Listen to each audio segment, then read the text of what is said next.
Really sorry about that. It seems to happen more and more just lately. One of them weird phone calls. It takes me ages to find out where it's coming from. Sometimes there's nobody there. Sometimes there is. So, focus. Where was we? Yeah, stay away from addictive people, drug addicts, etc. Shopaholics, don't shop too often.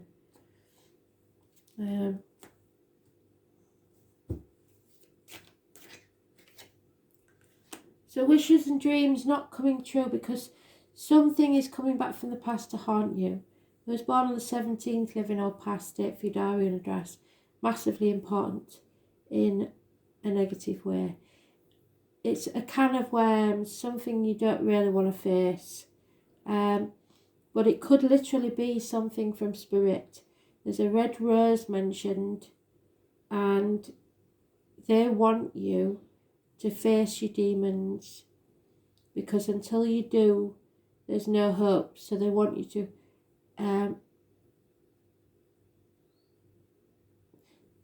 what they're saying is bury the past. So until you bury the past, there is no hope of you getting what you wish for. There's Aquarius energy. Those born on the 17th, living or past. Date for your diary and address, massively important in a negative way. Nightmare situation, tossing and turning, sleepless nights.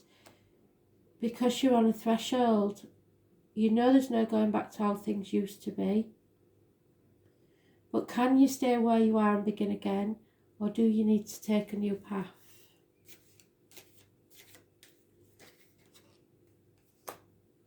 That's not for no reason. They've put the Six of Cups on the Six of Cups. It is a happy event to do with childhood, your children, or someone returning from the past. Truth, clarity. So I think you've been dreading this, whatever it is that's looming, coming back from the past. But it's not going to be as bad as you think it is. The truth comes out. There's clarity, success, and justice. I was born on the 11th, living or past. Date for your diary and address, massively important in a positive way. So, but you're still being stubborn and holding on to something or someone that you've got to release. Let go of your worries about money, I believe. There needs to be equal reciprocity.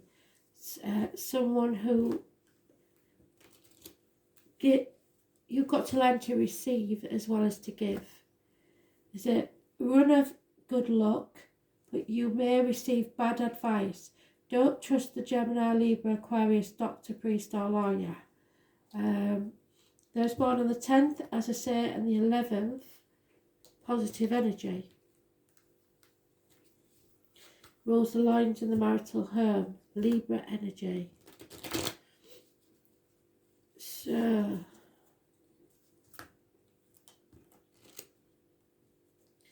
justice will be served if it's connected to a Libra, but you cannot trust this person.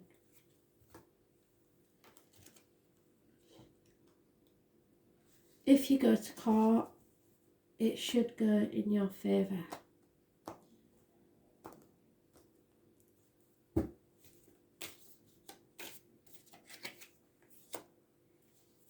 Patience is needed before you receive the fulfillment of your wish.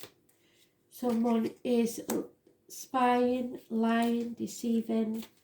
There's two children here, probably a Gemini, Libra, Aquarius, Cancer, Pisces, Scorpio, or messages, lies and gossip.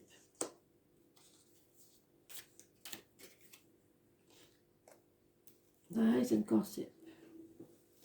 3 children, possibly. Lies, gossip, and someone who professes love. The lying deceiver, the smile with a knife. Could be one and the same child with all three elements in their chart. Air, fire, water. You're going to have to defend yourself, but again, justice on justice, justice will be served. So don't be afraid to stand up for yourself. Libra energy, very important. Problems within the home and family life, there will be no celebration. A wedding may be off.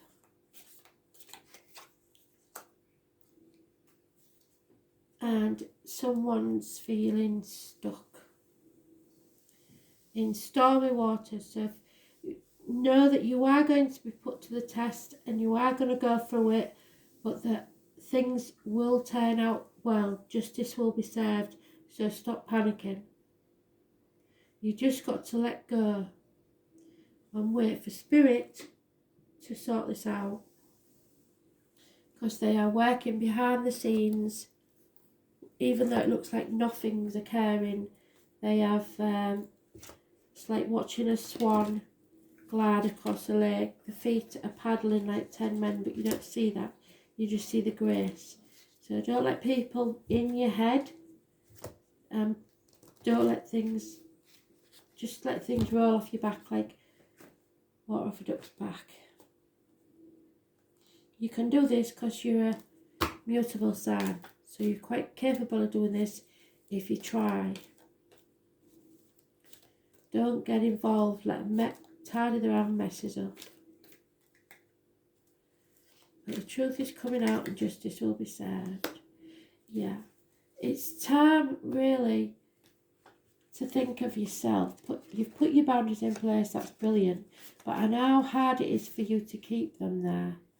So this is about love and compassion, and you do love and you are compassionate. It says that you should snap out of your self-centeredness. I don't see that.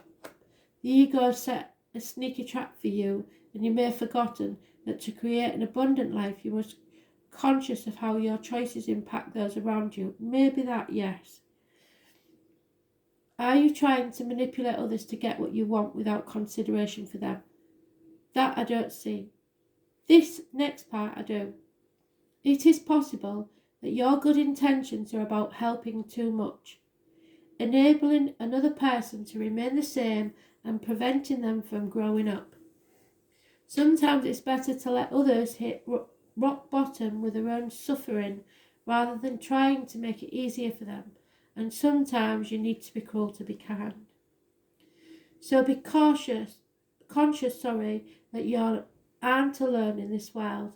Begin to behave as if spirit is in all life and is in every person, and that they are with you.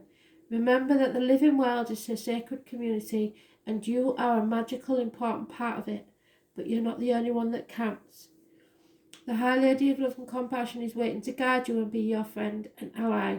So think first of others and she will orchestrate your ultimate success. So keep your boundaries in place. I know it's going to be hard because you don't like saying no, and they're going to have a really good story to tell, but you can't help these people, because when you're helping others, I know you're letting yourself go without. That's not what Spirit wants. There was something else they said to me then and I've forgotten what it is. Sorry, my brain is...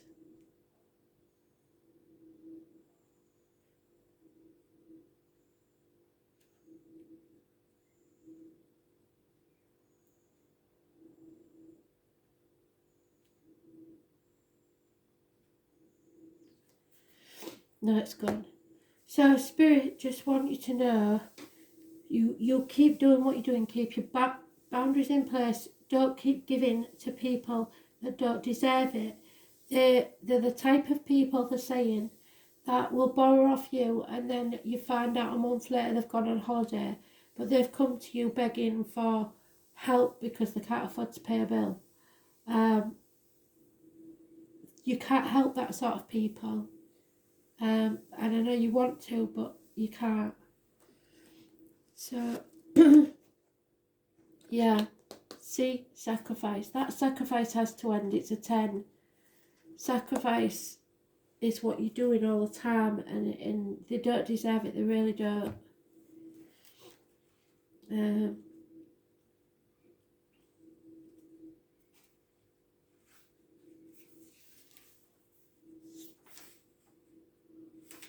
Yeah, you have many options, so choose wisely. The whole idea of compassion, and there's that word again, compassion twice, is based on a keen awareness of the interdependence of all these living beings, which are part of one another and are involved in one another.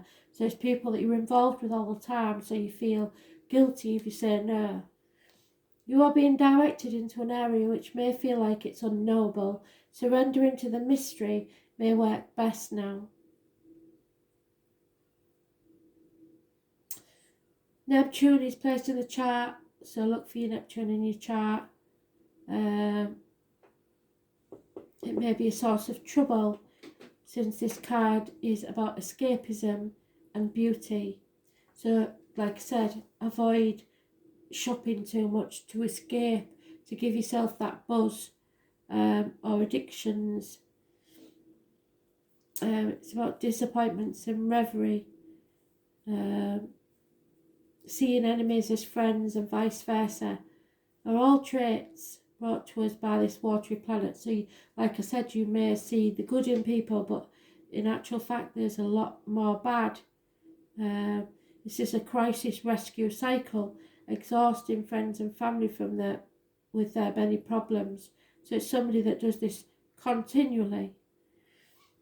There may be a lack of boundaries, what did I say, and confusion where some may orchestrate their victimhood. Be very certain that the victim isn't you. This is exactly what I said, thank you, Spirit, full circle. Neptune is a place of beauty, that which is ethereal and not so easily reached. Neptune is inspired visions coupled by nebulous thinking. Neptune represents glamour, the word glamour coming from the French word grimoire and connected to the word grammar, meaning you create magic or to cast a spell. Poetry, music, art and psychic mediumship. Where is she? She's there somewhere. There she is. But also nebulous thinking. When it shows in readings, any words spoken or promises given are either poetry from the gods or higher realms, or words which may be lies. What did I say? Careful of the words written or spoken.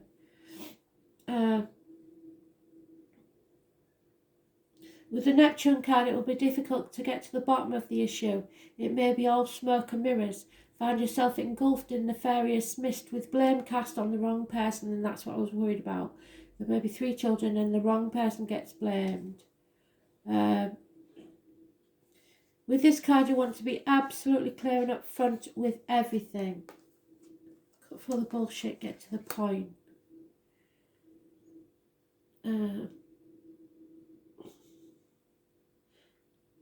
This is a planet of sacrifice, and you may be asked to sacrifice something, usually related to your ego, your inner child not begettingness, for some greater good. Pisces is connected to everything past, present and future, which is something from the past. Self-destruction and self-sabotage because you're not putting your boundaries in place. You may be caught in a situation which is unclear. The reason behind it may not make sense or are being withheld from you. Another manifestation of this card is that you find difficulty getting on the right path or in clarifying a direction. On the other hand, you may be extremely tuned in at the present and sensing emotions, having visions, and if this is the case, what is below the surface is now being brought out, yes. Be careful of trickery, yes. Playing emotional games. If a beautiful person enters your life, test the relationship. He or she may be too good to be true or the love of your life. This planet also represents sleight of hand tricks, yet also supernatural type of creativity. You cannot be a poet or a mystic without the rays of Neptune influencing you. It is like falling off the edge of our universe, into places we trust but have no concrete idea as to why. So beware of deception and confusion, but at least there will be poetry and reverie. This will be a mystery and cause confusion, but it's enchanting. You may go wandering, and there are secret enemies. Definitely. Thanks for listening.